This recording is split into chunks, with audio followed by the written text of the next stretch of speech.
দরজায় কড়া নাড়ছে ঈদ উল ফিতর শেষ সপ্তাহের কেনাকাটা করতে ভিড় লেগে আছে সিলেট নগরীর বিপণী বিতান এবং শপিং মলগুলোতে।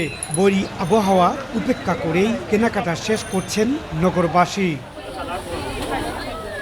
নানা রকম পোশাকের পসরা সাজিয়ে বসেছেন বিক্রেতারা। ক্রেতাদের চাহিদা অনুযায়ী আগে থেকেই মজুত করে রেখেছিলেন পোশাক। ক্রেতারা সানন্দে কেনাকাটা করতে পারতেছে, আমরাও সানন্দে আছি। এখন থেকে চাঁদরাত পর্যন্ত চলবে, ব্যবসা মোটামুটি ভালো হবে আশা করতেছি। কাস্টমারের চাহিদা অনুযায়ী আমরা প্রোডাক্ট সরবরাহ করতেছি আর কি। কেনাকাটায় স্বতঃস্ফূর্ত ক্রেতারা দোকানে দোকানে ঘুরে ঘুরে নিজেদের পছন্দ অনুযায়ী পোশাক কিনছেন তারা।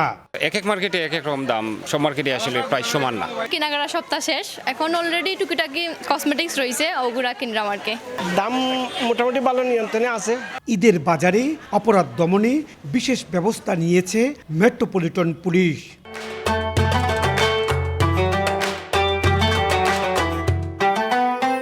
ঈদকে সামনে রেখে ব্যাংকের লেনদেন বেড়ে যায়, তখন ছিনতাইয়ের একটা প্রবণতা থাকে। সে কারণে আমরা হুন্ডা দিয়ে আমাদের প্রত্যেকটা থানা এলাকাগুলোতে মোবাইল পার্টির পাশাপাশি এরা টহল দিচ্ছে। সিলেট নগরীতে 5 শতাধিক বিপণী বিতান ও শপিং মল রয়েছে। ইকরামুল কবির, সময় সংবাদ, সিলেট।